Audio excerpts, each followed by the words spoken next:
Supreme কোর্টের রায়ে সহকর্মীকে হারানোর পর ফালাকাটার প্রমোদনগর উচ্চ বিদ্যালয়ে চলছে শিক্ষকদের পেন ডাউন প্রতিবাদ। এই প্রতিবাদে এবার শিক্ষকদের সঙ্গে যোগ দিয়েছেন পড়ুয়ারা, যার ফলে স্থগিত হয়ে গিয়েছে স্কুলের ইউনিট টেস্ট পরীক্ষা। ছাত্রছাত্রীদের ভবিষ্যৎ নিয়ে চিন্তিত তাদের অভিভাবকেরা। আমি ক্লাস 10। কোন স্কুল? Pramodnagar high school. আমাদের স্কুল থেকে দুজন প্রিয় শিক্ষক বের হয়ে গেছে। কি চাচ্ছ তোমরা? আমরা পড়ুয়ারা স্কুলে আসছে কিন্তু ক্লাসের বাইরেই বসে থাকছে।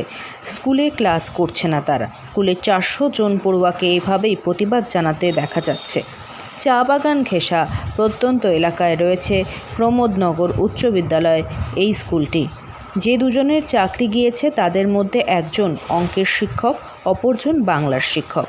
পড়ুয়াদের কাছ থেকে জানা গিয়েছে ওই দুই শিক্ষক কাজে যোগ দেওয়ার পর থেকে পঠন পাঠন তো বটেই, সেই সঙ্গে সাংস্কৃতিক ক্ষেত্রেও এই স্কুলের সুনাম বেড়েছে, যার ফলে খুব কম দিনেই খুব প্রিয় হয়ে যায় ওই দুই শিক্ষক পড়ুয়াদের কাছে।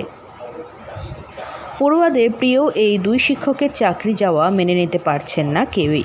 শিক্ষকরা আগের থেকেই পেন ডাউন কর্মসূচি চালাচ্ছিলেন। প্রতিবাদ জানাচ্ছেন পড়ুয়ারাও। তাদের দাবি ফিরিয়ে দিতে হবে সেই দুই শিক্ষককে, তবেই তারা ক্লাস করবেন। এই প্রতিবাদ দেখে যদিও চিন্তিত অভিভাবক মহল, আগামীতে পড়ুয়াদের ভবিষ্যৎ কী হবে বুঝে উঠতে পারছেন না তারা। ক্লাস বন্ধ রেখে প্রতিবাদ সমর্থন জানাচ্ছেন না অভিভাবকদের মধ্যে কেউই।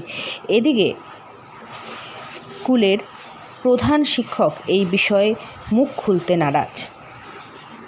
আলিপুরদুয়ার থেকে অনন্যা দের রিপোর্ট, লোকাল 18 বাংলা।